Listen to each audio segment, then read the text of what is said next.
Okay, good morning, everyone. Thanks for joining us so early today at this webinar, which is part of the series Getting Inside the Mind of an Attacker. My name is Julio Sanchez, and I will be your presenter today. I have been working in the field of offensive security for 7 years now, with almost the last two of them in Core Security, a health systems company. First of all, I'd like to warn everyone that this webinar would be fast-paced as there is much content, so you can leave your questions through this platform, and I will go for them at the end of the webinar. Or in case we run short of time, I might follow up through email. So I will start by defining the objectives of this webinar. First, showing real attack vectors performed by our consultants to compromise the Active Directory scheme of different organizations.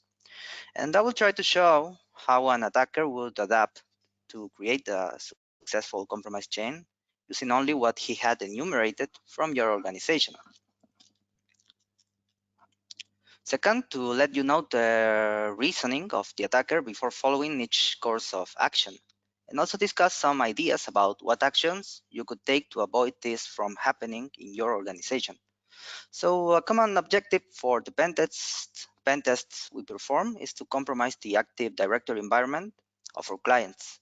So at this point, you may be wondering, why is Active Directory so important?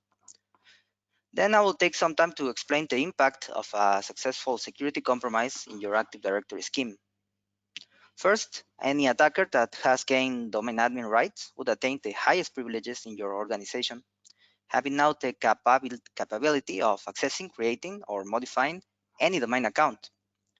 The attacker would also be able to access all the internal file shares and then proceed to leak your sensitive information to the public sphere. Last, the attacker may also be able to install malicious software in your computers through remote deployment. And in terms of availability, fully recovering from a domain or forest compromise may take a very long time, as most of the times you don't know for sure if you have actually kicked the attacker out of your network. Because an attacker had already compromised every and each account, full recovery might involve a massive password reset operation, and this operation would include administrators, service owners, and machine account. For sure, this operation would for sure take a great toll in the availability of your systems and your business continuity operation. And last, you also never know the level of persistence an attacker has already gained in your network, as it is possible that even after each account has had their password reset, the attacker had already established an efficient and hard to detect command and control infrastructure to reclaim your network. So let's start with the description of the first scenario. In this case, we're put into the perspective of a purely external attacker. This is without direct access to the internal network. So we started by performing an external recon exercise and observed the presence of two interesting HTTPS services, a Microsoft Exchange server and a Citrix portal. So presented with this scenario, an attacker might begin by performing these assumptions. First, that all of these logins authenticate against the same LDAP directory, which may be the main Active Directory in the organization. In this case, the LDAP service was not directly exposed to the internet. However, we've seen that occurring in the wild. Despite not being a best practice, companies sometimes allow the exposure of the LDAP service because they need this to interact with a third-party service. Second, an attacker could assume that there's no additional authentication scheme in place, for example, two-factor authentication. So compromising a valid set of credentials would provide the attacker with access to the identified services. Now, let's discuss what steps we have followed to successfully compromise this organization's Active Directory. First, we perform a password spray attack against the exposed Outlook web application. To carry out this attack, we crafted a list of potential email addresses using information of employees that we compiled from public sources, such as LinkedIn. Then, for each one of these addresses, we attempted to log in using a guessable password, in this case, summer 2019, and a special character. We were lucky enough to obtain one valid set of credentials to move on with the next steps. Using those credentials, we logged into the Citrix portal. Usually, Citrix is used to expose internal applications, which sometimes could be escaped to gain shell access to the underlying server. In this case, directly the user account with compromise had remote access to a virtual desktop in the internal network, which provided us with a way to start communicating with the internal devices. This access was leveraged in the next step to start gathering information about the organizations. Any individual in this position would then be able to query the internal DNS and LDAP servers to obtain a list of users and computers in the domain, all together with the information about the domain controllers. The next step, moving back to the external sphere, was determining if the Exchange server was vulnerable to the pre-exchange bug on the web services endpoint. Unpatched versions of Exchange were vulnerable to a server-side request forgery flaw that allowed any attacker that had previously compromised a user mailbox to force the server to authenticate against an internet arbitrary destination. Exchange machine accounts had elevated privileges by default, which would allow anybody that compromised them to elevate the privileges of regular domain users through simple LDAP queries, with the final intention of compromising the domain. So at this point, we still lacked one piece for this puzzle, which was the capability of communicating with internal LDAP server from the outside. For this, we decided to implement a reverse SOX proxy between the internal network and our attack server on the internet. For this, we used the rpivot tool by KLSec Services. And this tool is a client-server application that allows us to tunnel traffic originated from the internet to any internal network in which the client binary is deployed. A great advantage of this tool is that the client part is a portable binary that can be deployed without any kind of installation in a Windows machine. On the other hand, as this is a very known hacking tool, the signature of the binary is usually detected by endpoint protection agents, which occurred during this attack. We were able to bypass the detection by simply recompiling the client binary, introducing some minor variations in the source code, which produced a different file signature. So after deploying this new binary, we were able to initiate a stable tunnel between our server and the internal network. This connection was then used to attempt a cross-protocol NTLM relay attack between the external Exchange server and the internal domain controller. And as a result of this attack, we escalated the privilege of the initially compromised user account via LDAP, granting it the privilege of performing a domain replication operation through the SMB protocol. Once this was done, we were able to use this elevated account to obtain the password hashes for all the domain accounts by connecting to the internal domain controller via SMB and initiating the domain replication operation.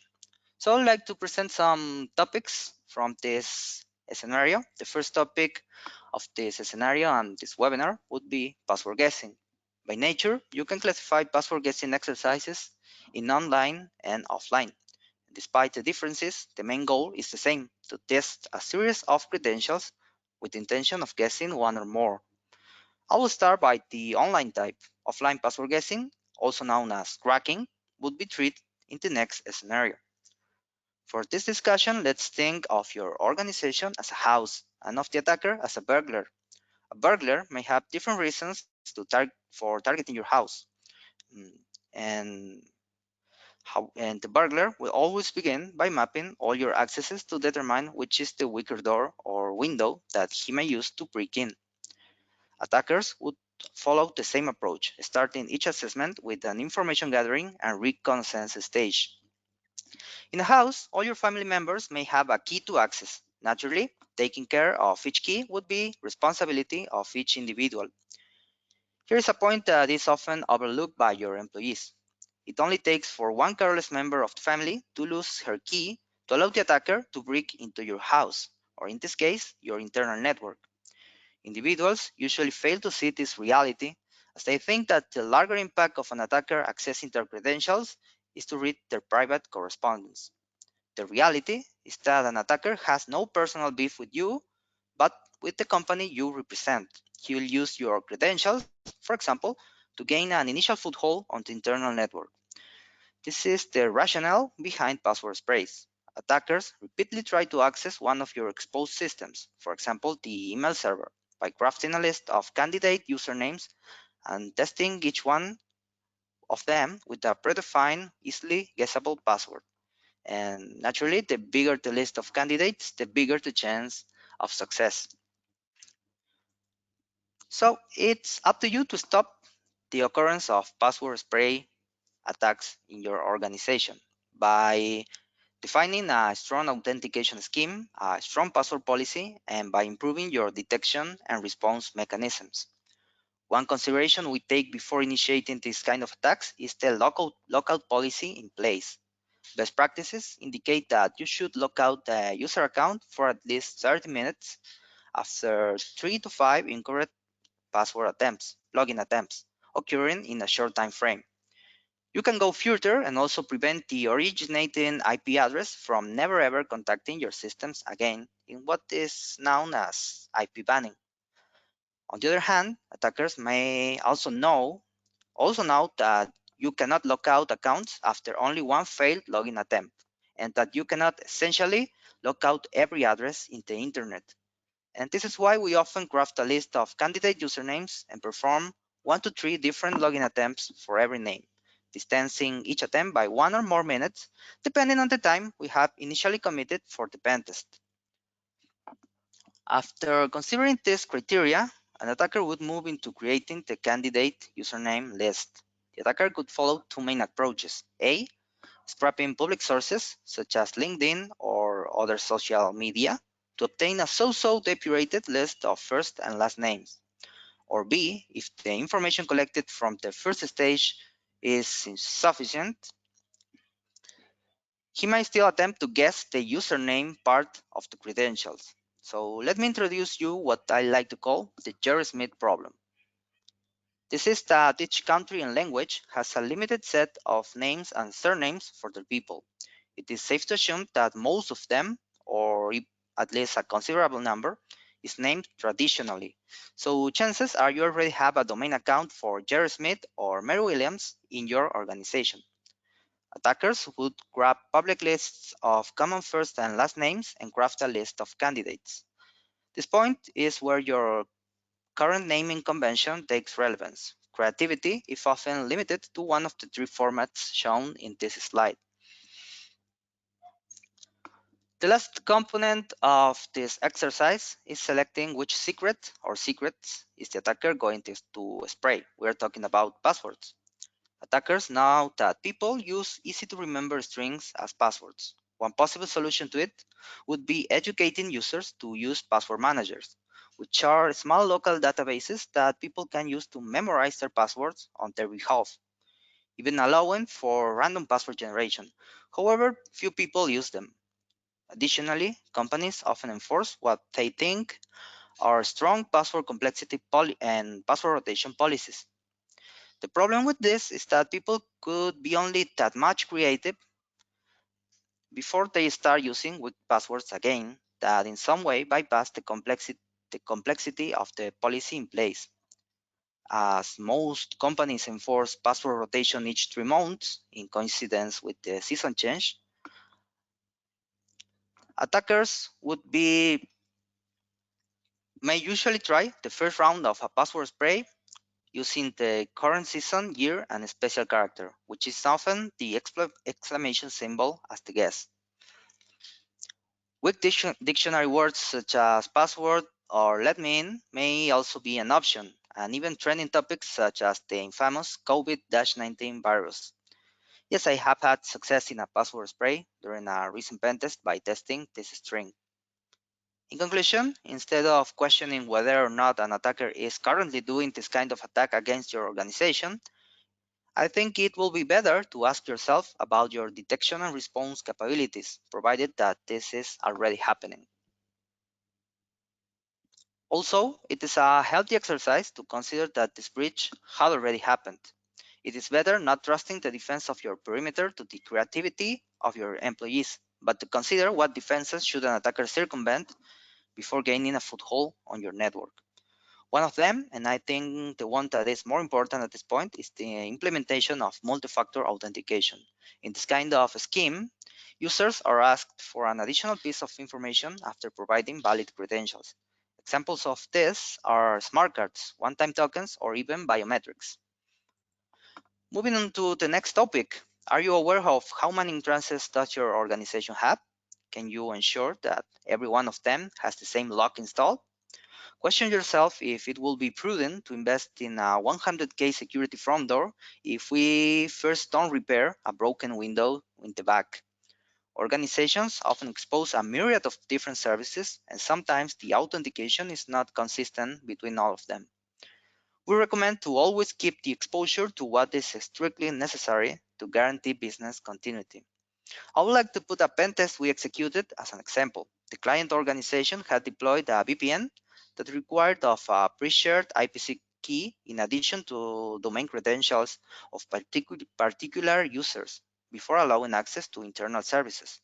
However, we also found the remote desktop directly exposed to the outside, which was possible to access using a trivial variation of one element of the infamous list of top 25 worst passwords of 2018, effectively circumventing the complexity of the strong security measures implemented in the VPN. In the next slide, we'll treat the topic of user rights. It is important to be aware of what rights are we granting to our employees when we issue them a domain account. There are inherent privileges that the users are acquiring through their accounts. For example, if the domain accounts we normally issue have local admin over their own computers, your users should be able to install arbitrary software and use raw sockets, which are valuable privileges from the point of view of an attacker. There's also a set of default operations that could be performed by newly created domain accounts. One of them is the capability of querying the LDAP database, possibly gaining access to a list of account names, groups, and computers in your network. Particularly, the list of Windows computers will greatly help an attacker because it will allow him avoiding to performing a slow and noisy port discovery exercise to map the internal network. It should be noted that this may be restricted by modifying the access control list of the domain and also by limiting the maximum number of objects returned by LDAP queries.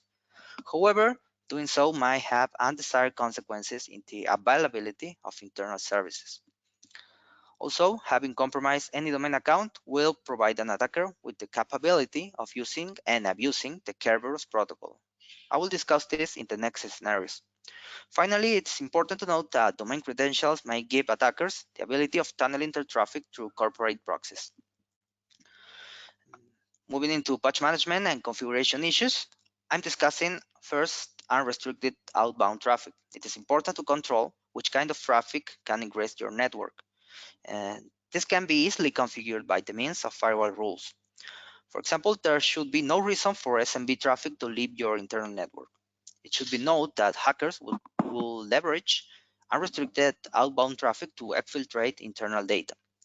On this, we often recommend limiting the egress traffic to what is really necessary for normal business, usually DNS and HTTP packets.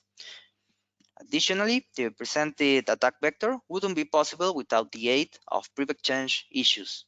Always monitor for new vulnerabilities and patches. Also, don't forget to reboot your systems after patching, so the fixes could be correctly applied. Finally, considering user terminals, always ensure that all their software is updated to the last patch level. Endpoint protection systems deployed as agents have gained popularity during the last years. However, it is important to correctly understand what kind of threat detection are they performing.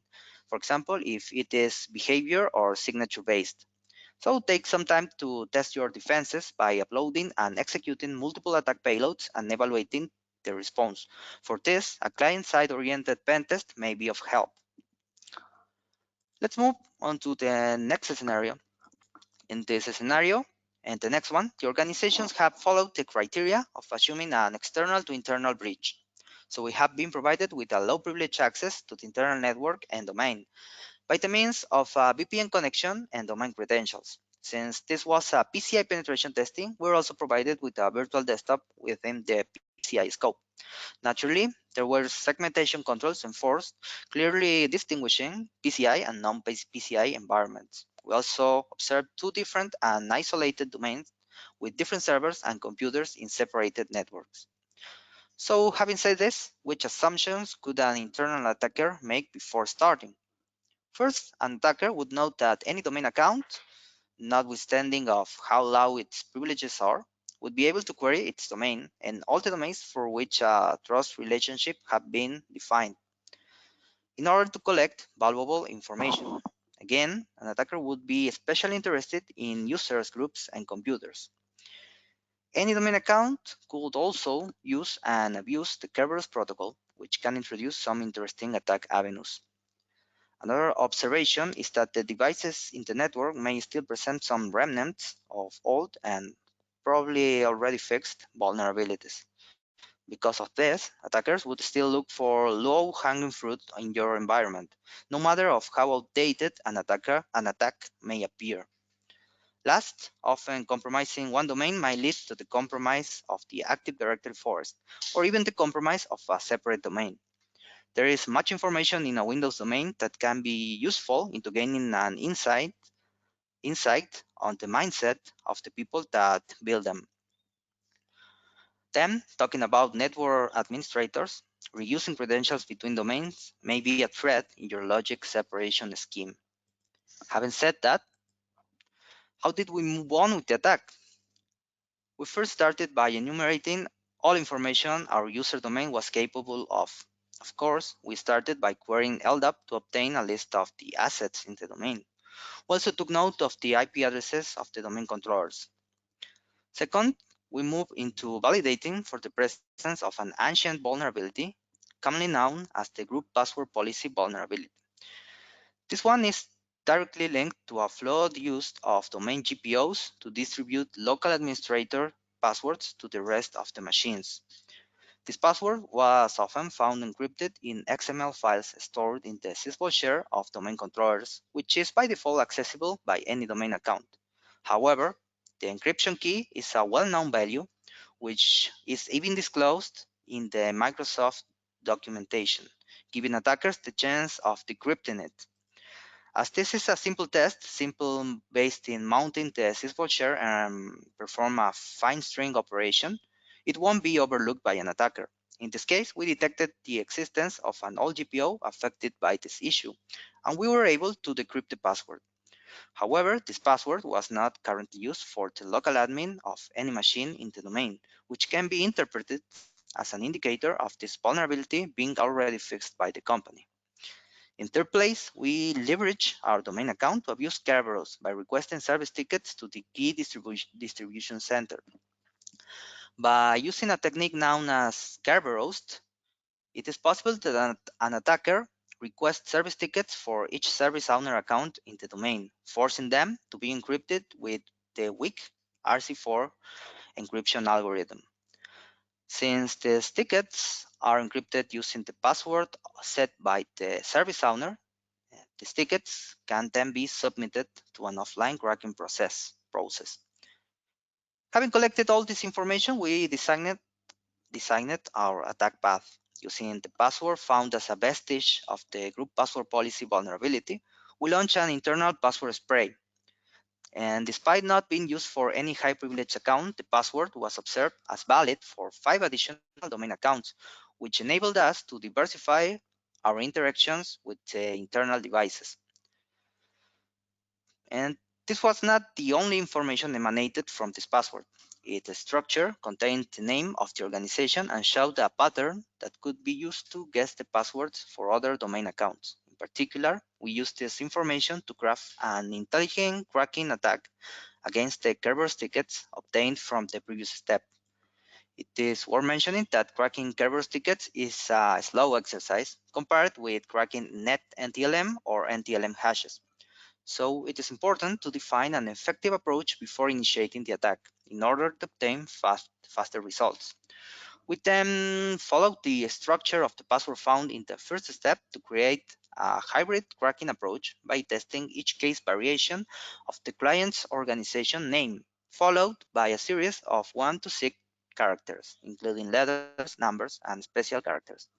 Following this approach proved to be adequate as we obtained access to 2 high privilege service accounts in a time frame of 48 hours. After we obtained the password for the first service owner, we tested it in the server registered in its service principal name field, revealing that the account was a local admin for said server.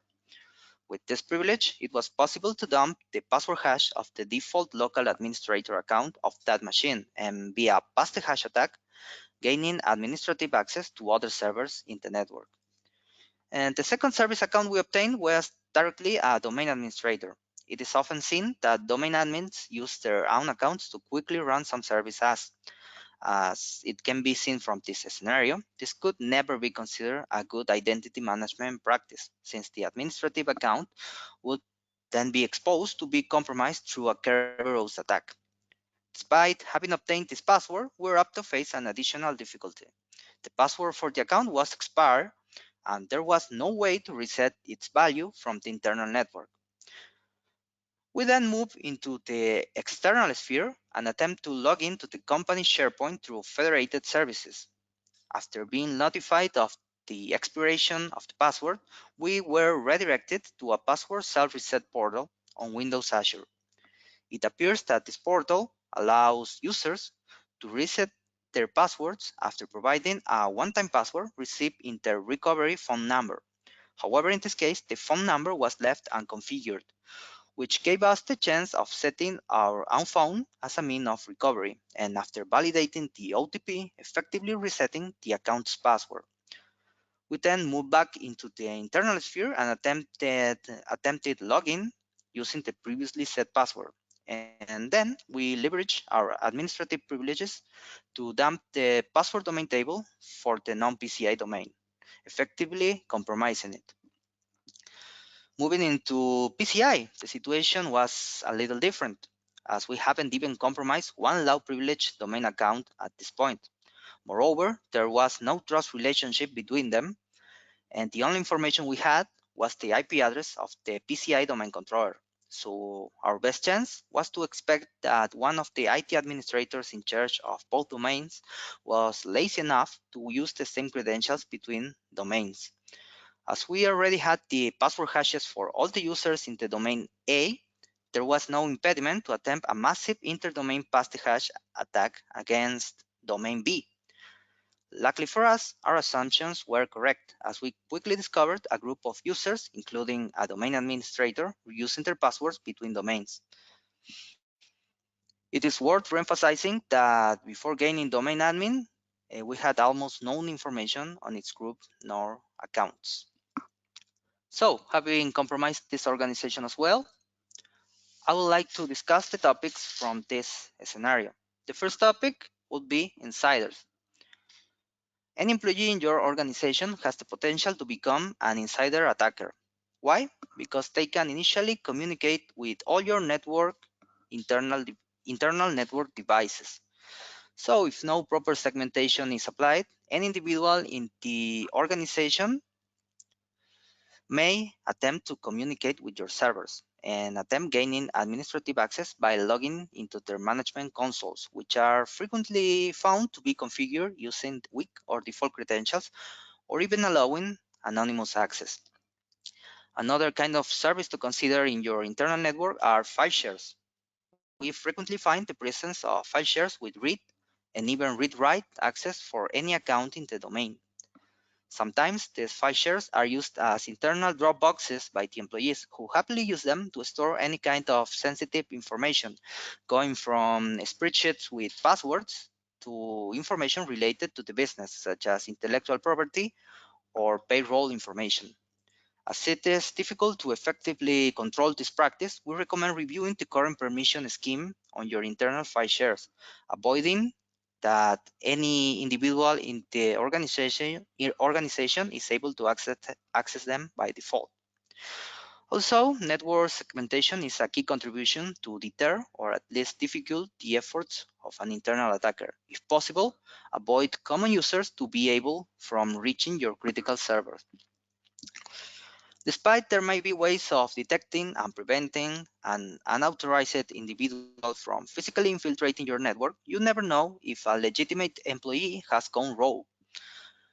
So assume that these grounded employees are already in your organization and that they may leverage their current privilege level to attempt compromising your security. Because of this, is that you should always check if the current rights granted to each user correspond with what they really need to perform in order to perform their day-to-day work. Ask yourself if it is really necessary for all the individuals in your company to receive a domain account. Another thing that we frequently observe are, for example, presentation devices such as monitors or teleconference systems that have been assigned a domain account for centralized management. It is also frequent for these accounts to be using a weak or default password. Which I am trying to express is that domain accounts, even if low privilege, come by default with access to features that could be interesting to attackers.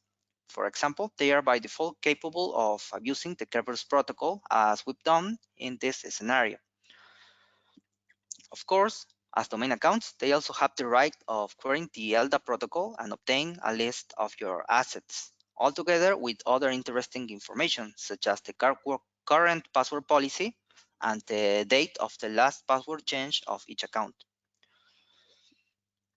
And going a little back in my explanation, we frequently observe the existence of old hardware, such as network monitors with media players attached, which are running embedded versions of currently unsupported operating systems, such as Windows XP.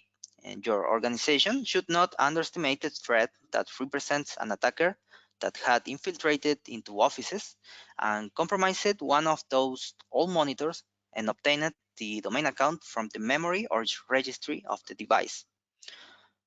Access to file shares, as we've seen in the previous slide, is another capability of domain accounts. During the pen test described in this scenario, we were able to read into the sysvol share of a domain controller to verify the presence of the Microsoft Group Password Policy vulnerability. This led us to the next topic, which is an inadequate garbage collection process. Often, vulnerabilities are corrected, but remnants are still present in the network. This is the case of system patches that, despite installed, are not correctly applied because a reboot operation was not performed on the patched device. This is also the case of the well-known group password policy vulnerability. If you are not deploying the local administrator password via the group policies anymore, ensure that the XML file containing the decryptable password was deleted from the domain controller. Following, I will present some considerations regarding service owner accounts and their relationship with Kerberos. Service owner accounts are domain accounts which are used to run services as. Examples are accounts configured to manage IIS web servers or database servers, which are usually created during installation of the services. These accounts are often a prime target for attackers. Compromising a service account usually means gaining local admin rights at least over the host on which its managed service is installed.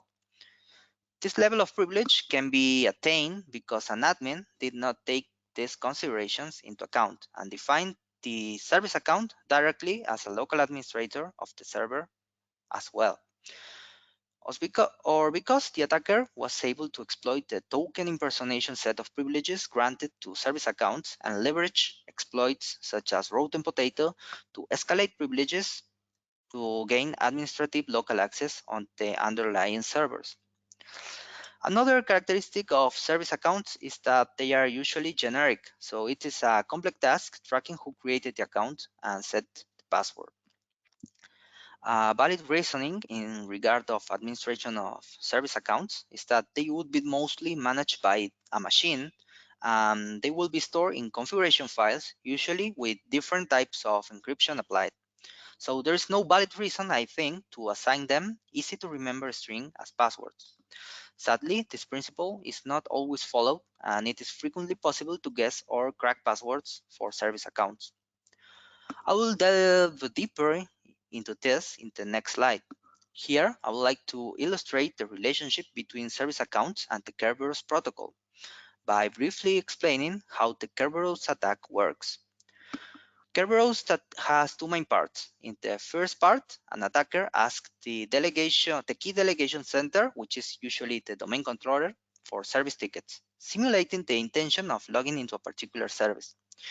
Using the credentials of any domain account, the attacker may request service tickets for all the services in your network. The key of this attack is that each service ticket would be encrypted with the account's password for each service owner. The attacker would also use tools such as Impact, Mimikatz, or Rubius to specify the weaker encryption algorithm possible, in this case RC4. In the second part, the attacker collects the service tickets and submits them for offline cracking. Regard of cracking, the first thing that we can note are the differences with online password cracking, also known as password spray. For cracking, attackers have a huge advantage. They can test as many candidate passwords as their imagination, computational resources, and time allows them, as there is no lockout policy to defeat. Attackers commonly design smart cracking attacks, mostly following an hybrid approach to cover the most used password trends. It is then important to take this into account before defining the password for a service account. Easy to remember passwords have a great chance of being cracked, provided that the attacker had already accessed to any domain account. Let's move on to the next slide. Again, an inconsistency between access doors was leveraged to move on with the domain compromise. In this case, we seized the fact that two-factor authentication was not adequately configured in the compromised domain admin account. Ensure that the security solutions you implemented are deployed consistently between all your users. And last, we could say regarding credential reusing. First, a brief comment on shared local administrators. In 2020, there are technologies that allow entirely avoiding this bad security practice, such as LAPS. Local Administrator Password Solution is a Microsoft solution that resolves this issue by setting a different random password for the common local administrator account on every computer in the domain. However, if for some reason you feel that this is not possible in your organization, you can follow one of the following approaches. If talking about user terminals, limiting the local admin privilege to the account associated to the computer owner. You may also consider, for example, the case of servers. In this case, you may assign local admin to nominated domain accounts, which would be equivalent to assigning one person to as the responsible for the creation and administration of the account, which may oblige the person to follow strong guidelines of password management. Nevertheless, it should be noted that once in the domain compromise stage, password strength is not a factor anymore, as the attacker might directly seize the password hashes to authenticate as any user he wants, using the pass the hash technique. Because of this, to prevent the propagation of the compromise to other domains, educate your domain admins to not reuse their passwords between different identities. For the next scenario, we're again provided with internal access by the means of a regular domain account and internal network access by directly connecting our attack laptops to a wired Ethernet port. We observed multiple network segments and devices as this was a really big organization with different offices across the country.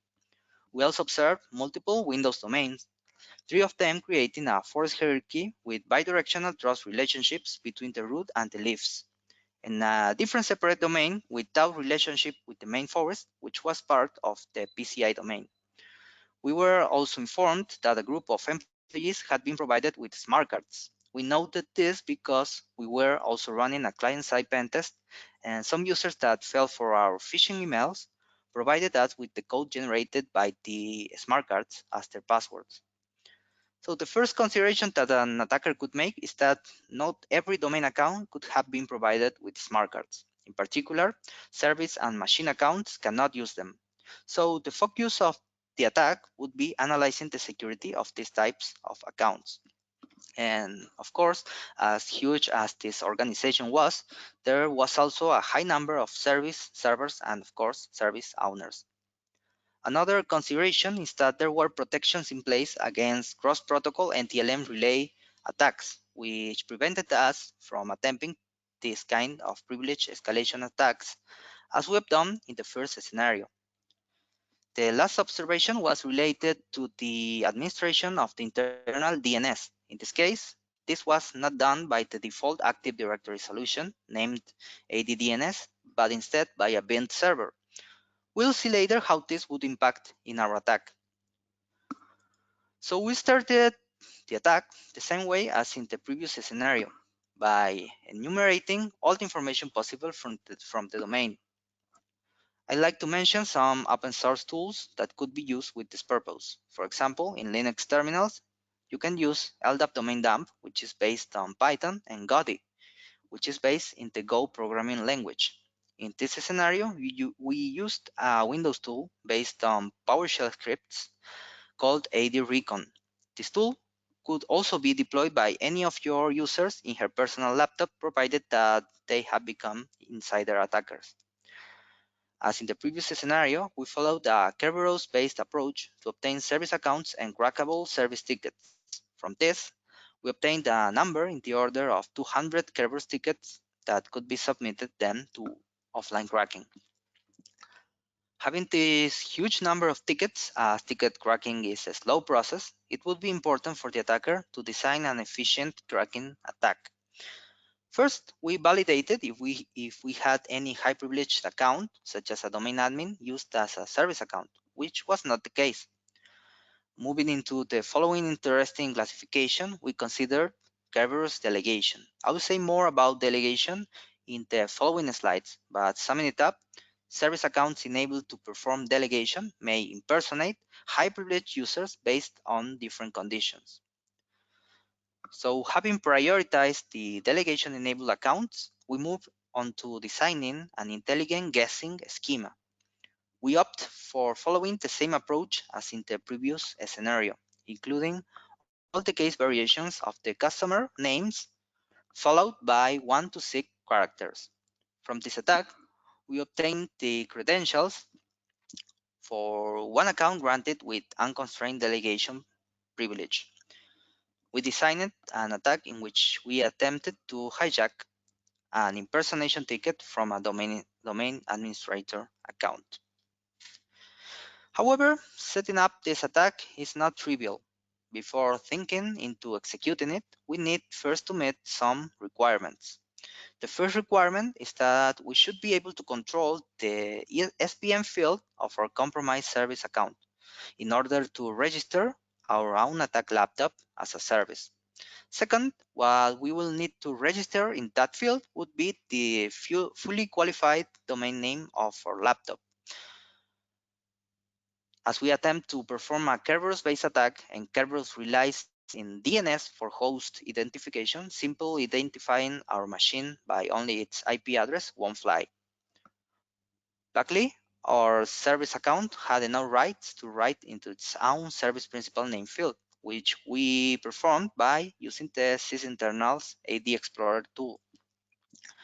Regarding the DNS entry, we faced a small predicament. In a pure Active Directory environment, the DNS would be managed by ADDNS, which would give any domain account the chance of adding a new A registry to identify a host.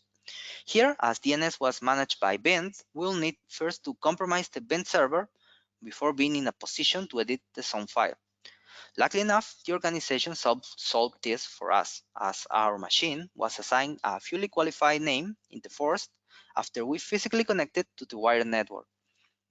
So having met those conditions, we move on to the next step, which was setting up a SMB listener in our attack laptop.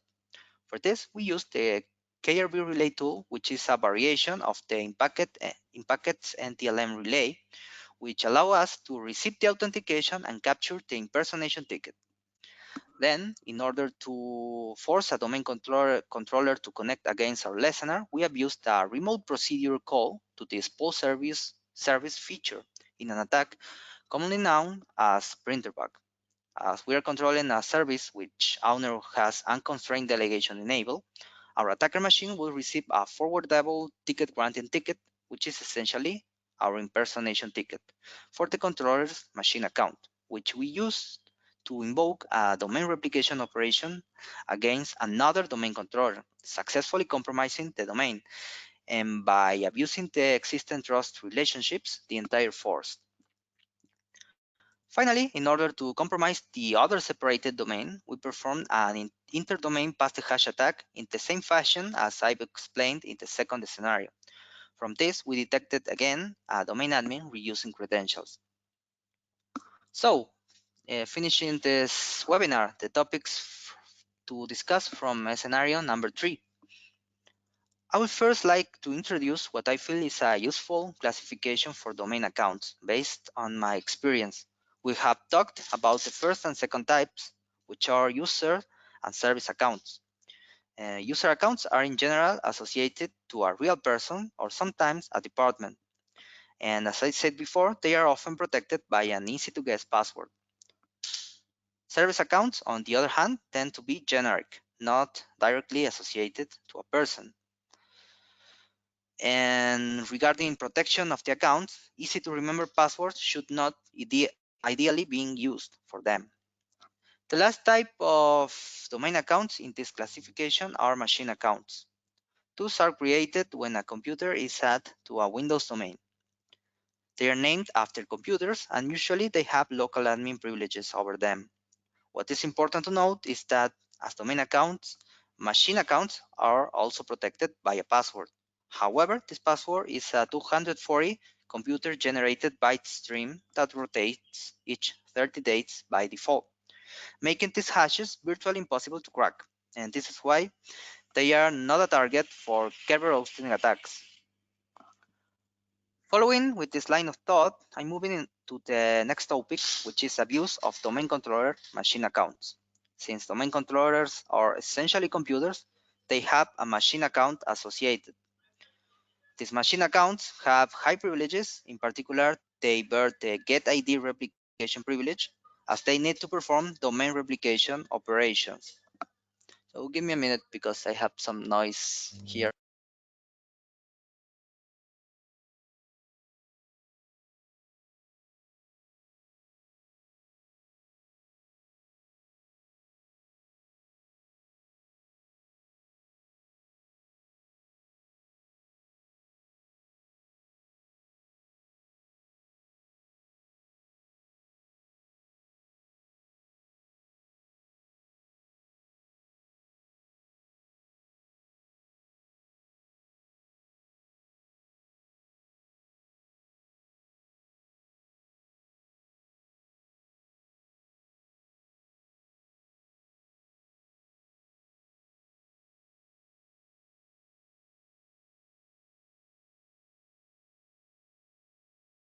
Okay, excuse me. I thanks for bearing with me. Let's move on. So, how could an attacker take control of a domain controller machine account? First, by compromising its NTLM hash, which is stored only in domain controllers. So, in theory, to obtain the hash, we require domain admin privileges. Second, NTLM relay is also an option. However, um, having success in this kind of attack would depend on the lack of protections against this, which was not the case of this scenario. For example, if there are no protections against relaying to LDAP, it might be possible to exploit this in the same fashion as in the Exchange server of the first scenario. Last, there is still one chance to obtain control of the machine account of a domain controller by the means of Kerberos delegation, which leads us to the problem with delegation. Kerberos delegation is a mechanism designed to tackle a technical problem known as the double hop issue.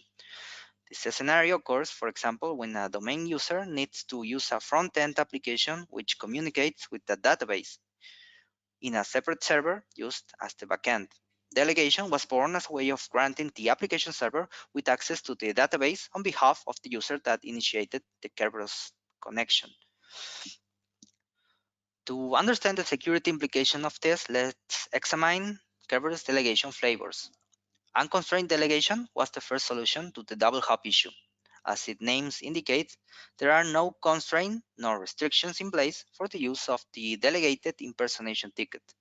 Going back to our example, the application server could use the user ticket to ask for service tickets on behalf of the user, not only for the database server, but also for any server in the domain. This is exactly what we have done during this attack, as we capture the ticket for a domain controller account and use it to authenticate via SMB to another domain controller. So having considered the security implication is that Microsoft was able to re-engineer this feature and pulled off constraint and resource-based delegation. For example, in constrained delegation, service accounts are also able to request service tickets on behalf of other users, but only for a limited set of services. So, despite not reducing the attack surface to zero, opting for this delegation scheme is an improvement in terms of security.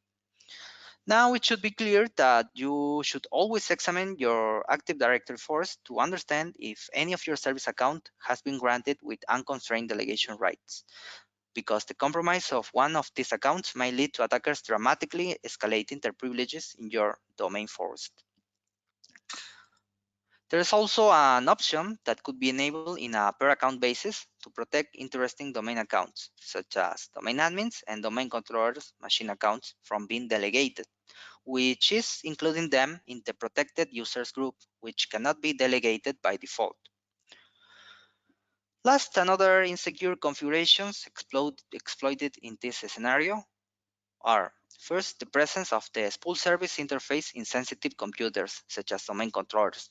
As we've seen, this RPC allows an attacker to make use of the printer bug exploit to force the Kerberos negotiation from the domain controller.